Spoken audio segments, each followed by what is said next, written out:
This is an ODB Films production. Visit odbfilms.com today.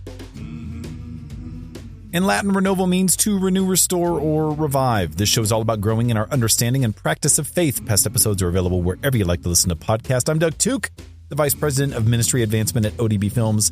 And today we look at the Stigmata, not the song by the band Ministry in the 90s. Although if you are like a Gen Xer like me and you totally banged your head to that awesome metal song, knock yourself out. And those of you that have no idea what I'm talking about, don't look it up. Thank you very much. All right. Anyway, I did want to do this show for a while, and it was actually suggested by one of my daughters to talk about what the wounds of Christ mean when they appear on people's bodies. And I found quite a bit in my research of the show. I didn't want to just be like, oh, isn't this beautiful? Isn't this awesome? Because the reality is there's actually a lot of controversy for what it is, what the stigmata is, when it appears, how it appears, why it appears, and how much falseness has been attached with its appearance over history. So this is kind of a fun show to dig into some details of maybe something that we maybe haven't really talked about exhaustively on Renovo before. But stigmata is the plural. The singular is stigma,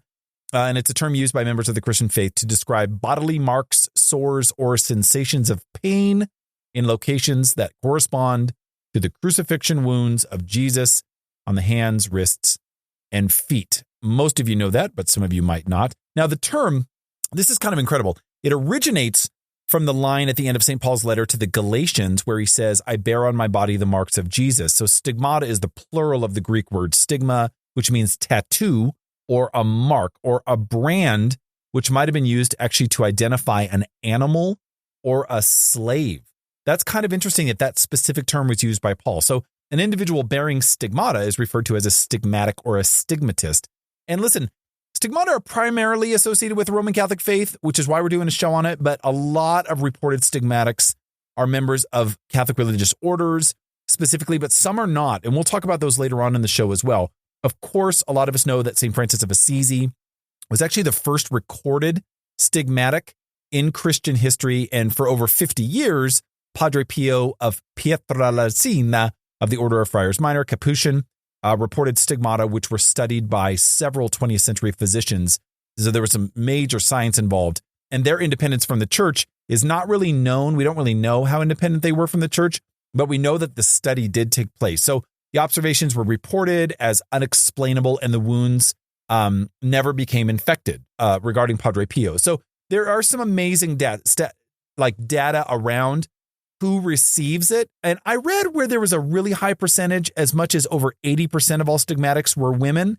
But then I also read where it was predominantly male. So I don't know where that research was coming from necessarily. There's a book by Edward Harrison called Stigmata, a Medieval Phenomenon in a Modern Age. And he suggests that there's no single mechanism whereby the marks of the stigmata were produced. There's no one way that it happens. It's always super different. So reported cases of stigmata take various forms all throughout history. A lot show some or all 5 of the holy wounds that were, according to the Bible, inflicted on Jesus during his crucifixion. Wounds in the wrists and feet from nails, and then, of course, in the side from a lance. But some stigmatics display wounds to the forehead as well, which were similar to those caused by the crown of thorns. So stigmata as crown of thorns appearing in the 20th century. There's a really famous person, Marie Rose Farron. You can look that up. Those have been photographed. Now, Marie Rose Farron, she was known as the Little Rose and had a dramatic experience of the stigmata in the 1920s. Look up more about her online. I'm not going to do a show just on her. Some of her witnessing is controversial. Some of it has been accepted as this is the holiest person ever and she should become a saint.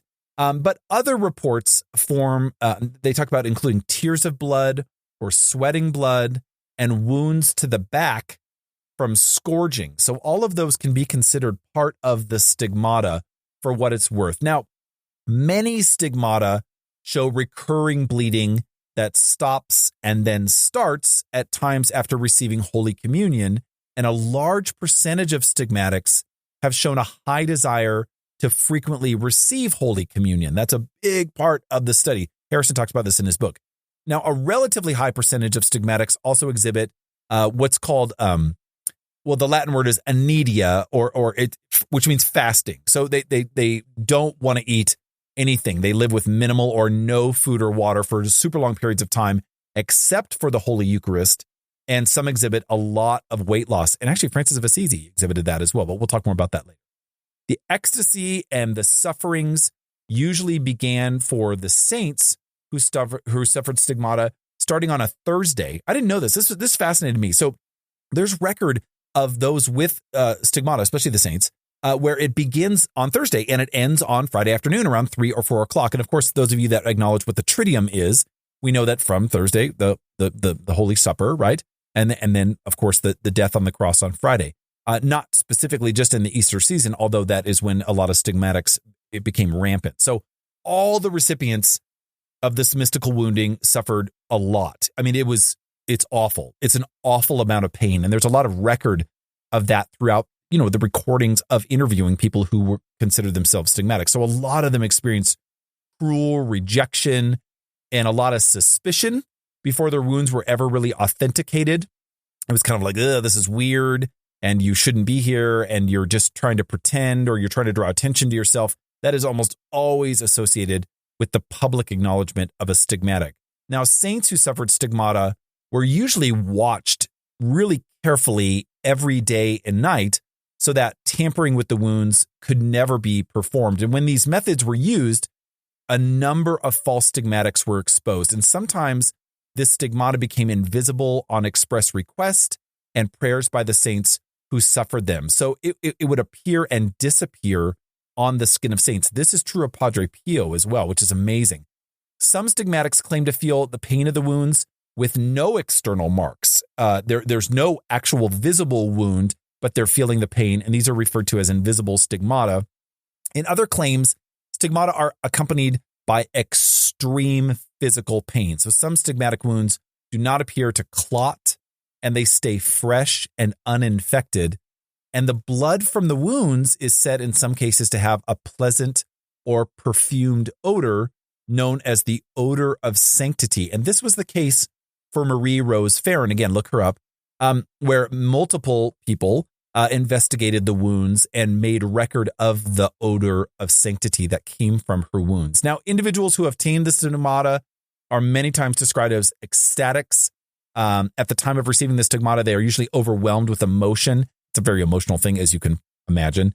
No case of stigmata is known to have occurred before the 13th century, with when the depiction of the crucified Jesus in Western Christendom really emphasized his humanity. So art in the 13th century, which is when St. Francis of Assisi was alive, started to depict the wounds more explicitly. And it was in contemplating that the occurrences of stigmata were recorded. This is a big deal. So in this paper called Hospitality and Pain, written by Christian theologian Ivan Illich, he says this, quote, "Compassion with Christ is faith so strong and so deeply incarnate that it leads to the individual embodiment of the contemplated pain." So his thesis is that stigmata results from exceptional passion of religious faith and desire to associate oneself with the suffering of the Messiah. And that's pretty much accepted as being the cause. All right, let's talk about specific cases, because there are a couple and they're worth chatting about. There's also some controversy, so let's talk about that too. First, can't talk about stigmata without talking about St. Francis of Assisi. It's the first recorded stigmatic in Christian history, like we talked about. In 1224, 2 years before his death, he went on a journey to Mount La Verna for a 40-day fast. And one morning near the Feast of the Exaltation of the Cross, a six-winged angel allegedly appeared to Francis while he prayed. And as the angel approached, Francis could see that the angel was crucified. And he was humbled by the sight, and his heart was filled with elation, which was also accompanied by pain and a lot of suffering.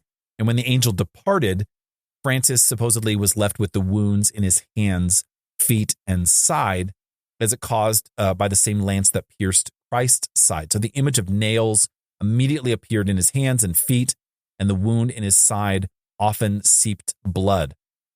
Here's how we know this.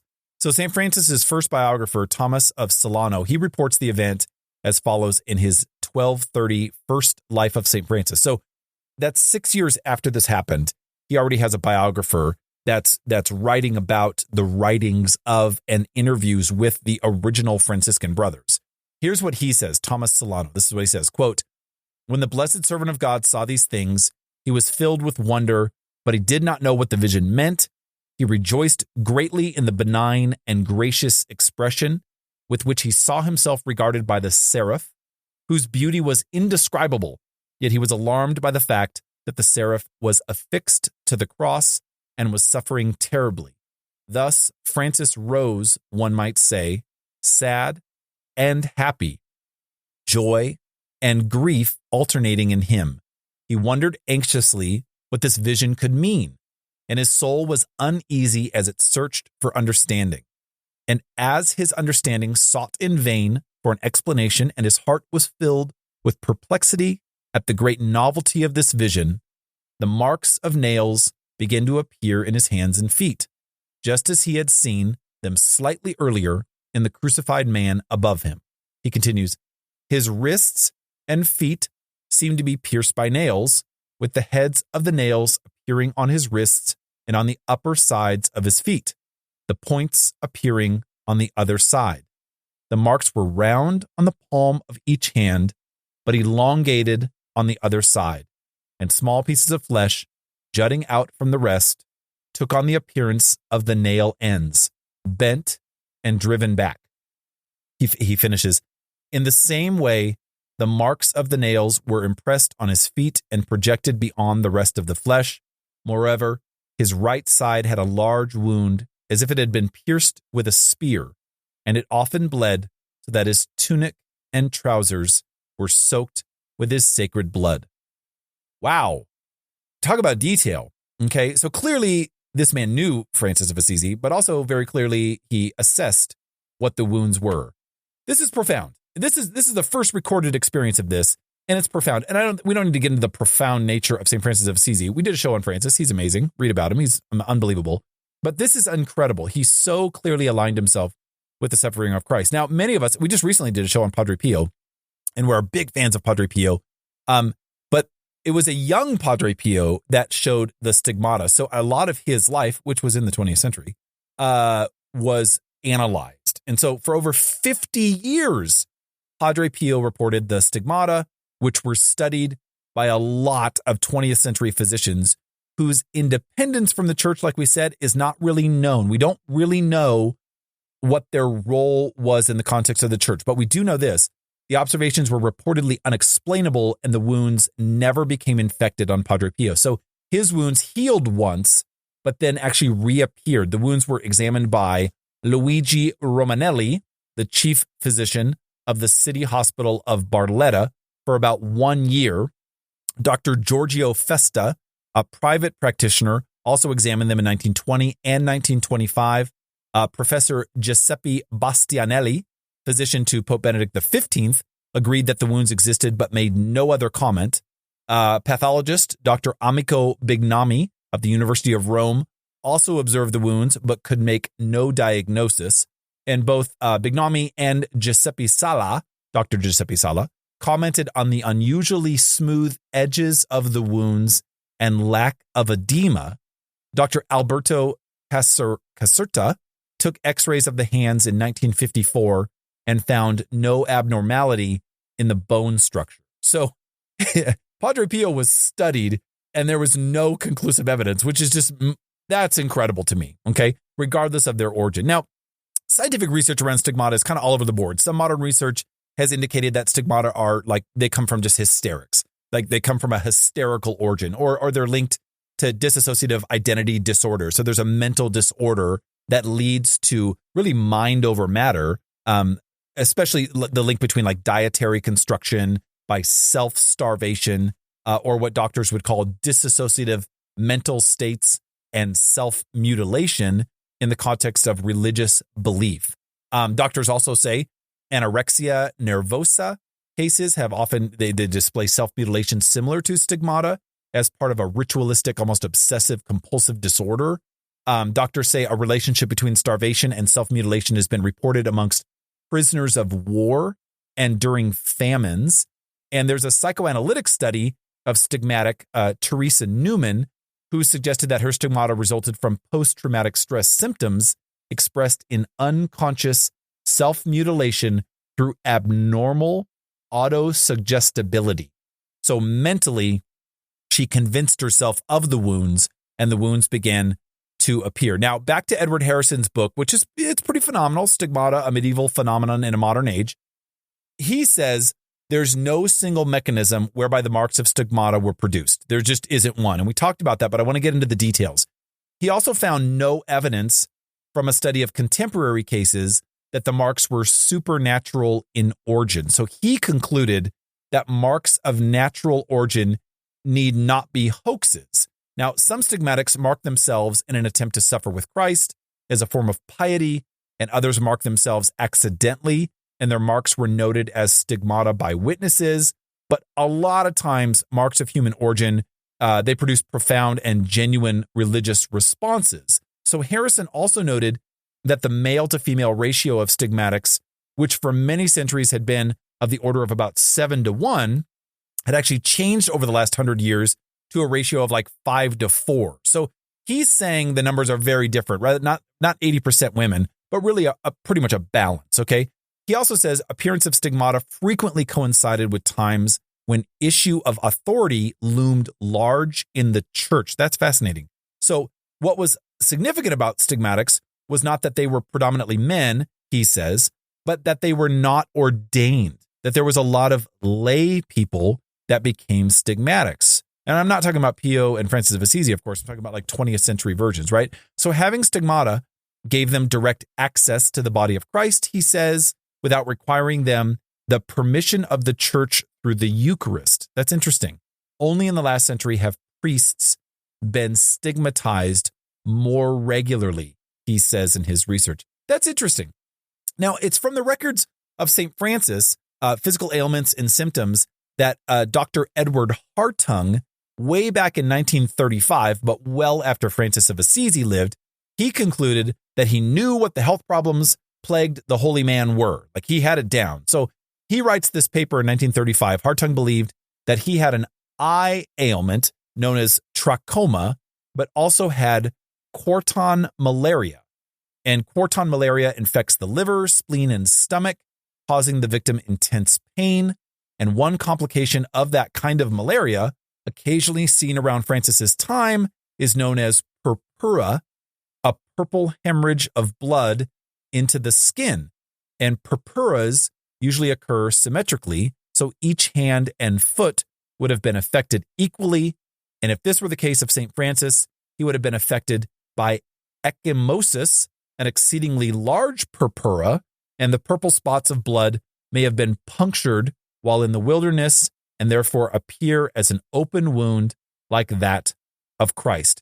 So you can imagine science has had a heyday trying to figure this out. Now, whether you believe Dr. Edward Hartung or you believe what Edward Harrison wrote or you believe in the chronicle of Francis of Assisi's biographer, which happened only 6 years after he died, that's up to you. The church is not going to give you any kind of like, this is dogma, this is doctrine. It's not going to happen. But it is fun to think about that science has gone out of its way to justify the woundedness, even though like Pio's examination is like, well, this is undescribable.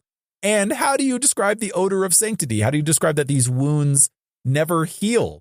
That's not explained by malaria. So you do what you want with that. What I found fascinating is that there is actually cases of non-Christian stigmata, or what would be considered stigmata. So among the Warao, W-A-R-A-O tribe of the Orinoco Delta, they're an indigenous American tribe, actually an American Indian tribe inhabiting like northeastern Venezuela, parts of Trinidad and Tobago, Guyana, and other places. It's actually been found that someone who contemplates the local spirits may mystically induce the development of openings in the palms of their hands. These spirits are called tutelary, which means a deity or a spirit who is a guardian or a patron or a protector of a particular place, like a geographical feature, a historical person, their lineage, their nation, their culture, or occupation. So like a local spirit. And they're presented a lot of times among this Amerindian tribe as the Itiriti snake. And there's a lot of comparison between the image of the Itiriti snake with the seraph who endowed Francis of Assisi with his stigmata, which is interesting. And also in Buddhist art, there is regular indication of stigmata or wounds in images of the Buddha. And you can take that however you want. I just think it's fascinating that the woundedness as a result of asceticism is very present in the faith field. And to be honest with you, when we're talking about saints that we hold dear, Catholics hold dear, St. Francis of Assisi and Padre Pio, I don't actually think it comes as much of a shock to us. These unbelievably devoted men of faith experience these wounds, but we do get pretty skeptical when it's other people, when it's lay people, when there's a cry for attention. We don't really know what to do with this massive expression of blood and woundedness. It's like we don't really know what to do with Eucharistic miracles. We talked about it on the show a couple of times. We don't really know what to do with apparitions. We've talked about that on the show a couple of times because they are it's where science meets mysticism. And I love it. I love that the Lord just allows for that collision to happen so that as humanity, we have to just go, oh, maybe we don't have it all figured out. Maybe we got to dig into the depth of this reality just a little bit more. So I hope this show did that for you. Thanks for listening. Sincerely, we're partners in the journey of faith. I hope you'll share the Renovo podcast with friends and foes. Send your topic suggestions, questions, and/or comments to doug@odbfilms.com. Friends, always remember to engage the tradition and live the conversion. Until next time, God bless.